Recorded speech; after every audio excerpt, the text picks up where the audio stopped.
A vida sempre nos surpreende.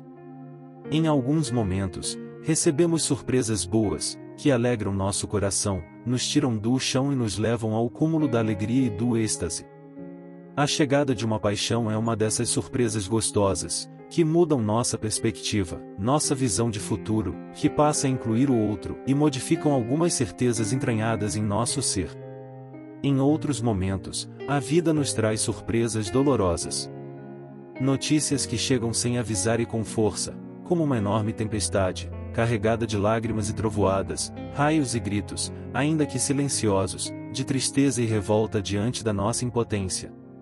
O diagnóstico de Alzheimer precoce da pessoa amada é uma dessas surpresas extremamente amargas que a vida é capaz de trazer. Ao viver os dois lados, a paixão e o diagnóstico de Alzheimer precoce do amado, a jornalista Renata Suter transformou experiências intensas em palavras, em arte, e escreveu o belíssimo texto que divide hoje conosco. Sempre compartilhamos histórias de superação, como a palestra do Fernando Aguzoli na plataforma do Alzheimer 360, que conta a história emocionante do neto que largou tudo para cuidar da avó com Alzheimer. Compartilhamos essas vivências porque sabemos o quanto é importante nos inspirarmos em pessoas que passam pelas mesmas situações. Saber que não estamos sozinhos e que podemos aprender com a história do outro é de grande valor.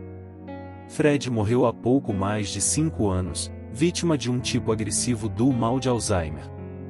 De um momento para o outro, numa consulta médica, a vida me fez entender que ele seria arrancado de mim. A luta era perdida desde o início. Sempre que me perguntam como consegui superar a morte de meu marido, respondo: e não consegui. Perdi as contas de quantas vezes me revoltei desde que soube do diagnóstico. Briguei comigo mesma, com o próprio Fred, com Deus, com os olhares preconceituosos que começaram quando a doença se agravou. Com os amigos, tão dedicados às críticas, mas tão omissos em relação a ele. Fui julgada, condenada e metralhada. Sem que ao menos procurassem saber como foi viver tudo aquilo. Não tive alguém para me ouvir, me ajudar, nem mesmo para me dizer: calma, vai dar tudo certo.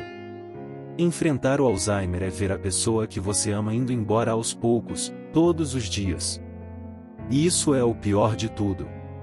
Eu vi a Fred perdendo a personalidade, se transformando numa outra pessoa que, além de eu não conhecer, não era aquela por quem eu me apaixonara. Obrigada a aprender na marra a conviver com essa nova pessoa, tive de digerir os preconceitos, as reações dos amigos. Foram muitas as vezes em que vi o olhar quase de reprovação ao novo Fred. Perdi as contas de quantas vezes amigos ligavam apenas para bater ponto, cumprir a obrigação social. Ao perguntar sobre o estado de saúde dele, emendavam um comentário, evitando ter que ouvir uma resposta sincera de que nada ia bem. Nenhum amigo, dele ou meu, foi capaz de perguntar: quer que eu fique com o Fred enquanto você vai ao supermercado, sai para pagar contas ou vai trabalhar? Recebi a ajuda de 2 pessoas que conheci depois da doença. A primeira, o porteiro do prédio do Leme, onde moramos por poucos meses. Ele ficava de olho no Fred quando eu precisava sair. A segunda foi nossa vizinha de porta, em outro bairro. Ela ficava com Fred quando eu saía e não podia levá-lo comigo. Porque levá-lo comigo exigia atenção redobrada. Eu vivia assombrada pelo pavor de Fred se perder, se machucar ou, em ambientes mais barulhentos, ficar incomodado e ainda mais confuso. Quantas vezes, no meio da rua, olhei para ele e, ao me dar conta do seu olhar desprotegido, quase assustado, corria e o abraçava. Minha vontade nesses momentos era botá-lo no colo, como um bebê, até que o medo que ele sentia passasse. Como quando ele acordava apavorado de madrugada com um sonho ruim, completamente ensopado de suor, e pedia para eu segurar a mão dele. Dificilmente ele conseguia voltar a dormir e lá íamos nós madrugada adentro. Depois que ele se acalmava, eu o levava para um banho bem morno, o ajudava a colocar um outro pijama e tentava fazê-lo dormir. Àquela altura, meu sono já tinha ido embora e eu mal reagia de tão cansada. De manhã, tinha que voltar à minha rotina, cuidar de Fred, levá-lo para caminhar, nadar, exercitar seu raciocínio, quando o meu mal funcionava. Mesmo vivendo mais a vida dele do que a minha, ainda fui criticada. Certa vez, um fotógrafo que durante anos colaborou com a coluna de Fred nos principais jornais do Rio quis me dar uma bronca. Por que você não quer deixar o Fred ver a mãe dele? Respondi, porque para isso eu precisaria levá-lo a um lugar que ele odeia, o cemitério.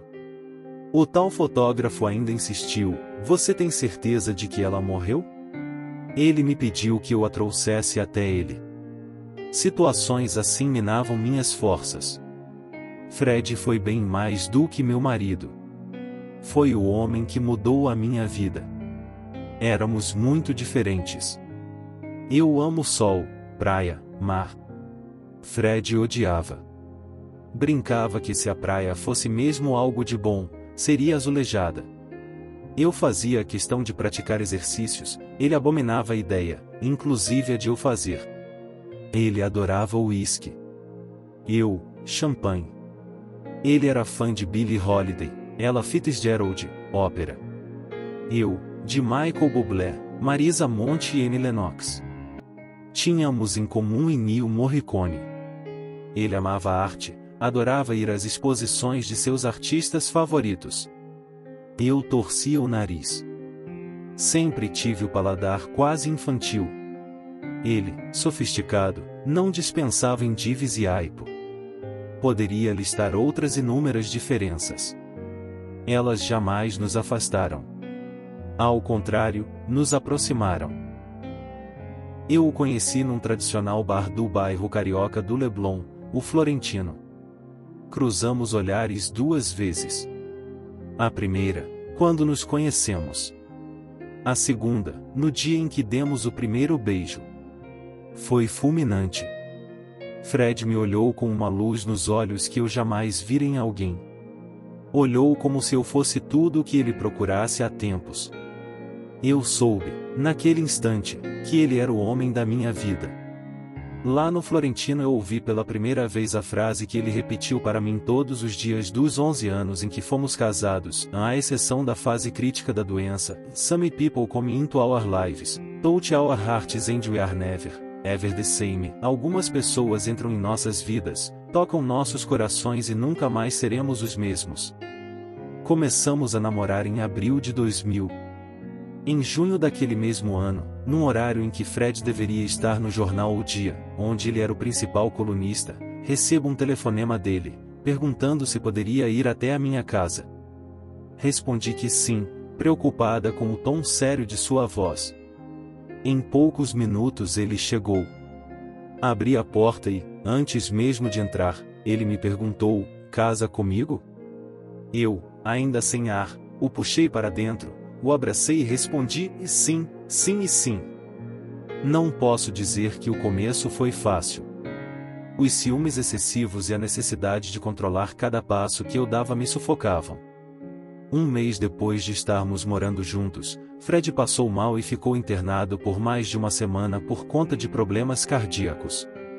Felizmente, se recuperou e aquela semana nos aproximou definitivamente. Fiquei no hospital com ele, do primeiro ao último minuto.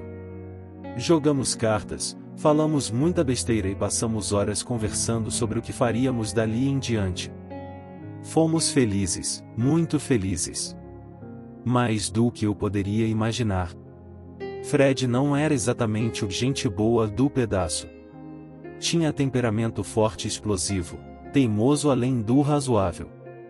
Por outro lado, era engraçado, irreverente, talvez fosse o cara mais competente que conheci. Amava o que fazia.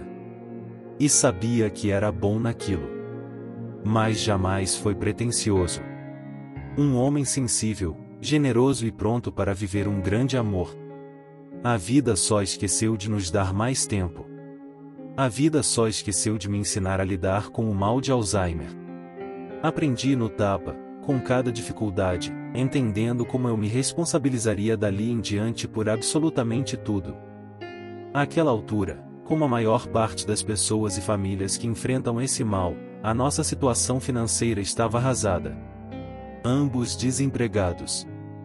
Não sei de onde tirei força, mas ela surgiu. Passei a dar banho, ajudá-lo com as refeições, vesti-lo, criar atividades que o fizessem pensar e assim não perder a fala e o raciocínio precocemente, caminhar e nadar com ele para evitar a atrofia das pernas. Além de fazer todo o serviço da casa. E trabalhar a cada oportunidade que surgia. Alguns dias eram fáceis. Outros, de puro desespero. No pior deles, fui literalmente ao chão. Era um daqueles dias de pura contrariedade. Fred recusava comida, banho, passeios. Por mais que eu tentasse, a resposta era sempre não. Saí de perto dele. Fui para o quarto e me sentei no chão, ao lado da cama. Nem sei quanto tempo fiquei ali. De um lado, Cookie, do outro Mel, nossas duas cockers. Ambas velavam o meu pranto e o meu desespero.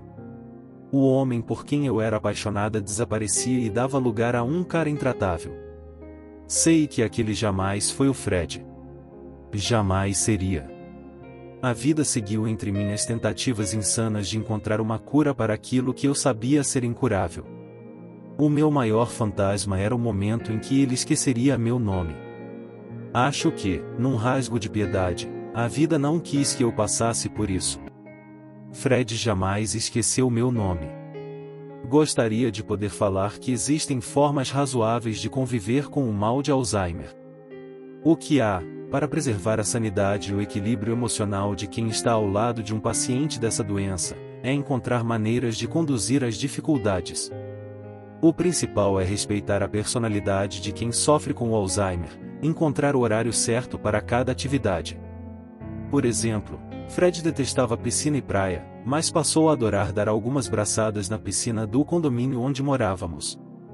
É viver um dia depois do outro, adaptando a rotina à nova realidade. Minha vida seguiu. À força, mas seguiu. Não houve um dia sequer em que eu tenha deixado de pensar nele. Tive novos relacionamentos, casei novamente, mas levarei para sempre o amor que sinto por Fred. Já me peguei algumas vezes correndo pro telefone para contar alguma novidade para ele. E aí me dou conta de que ele não vai mais estar do outro lado da linha. Desesperar? Não mais. Aprendi que perdemos tempo demais com o que não é bom. Desperdiçamos vida. Vivemos sem valorizar quem faz parte da nossa história. Dureza é fazer quem ainda não entendeu isso valorizar o tanto de vida que tem. Aproveite a sua, já.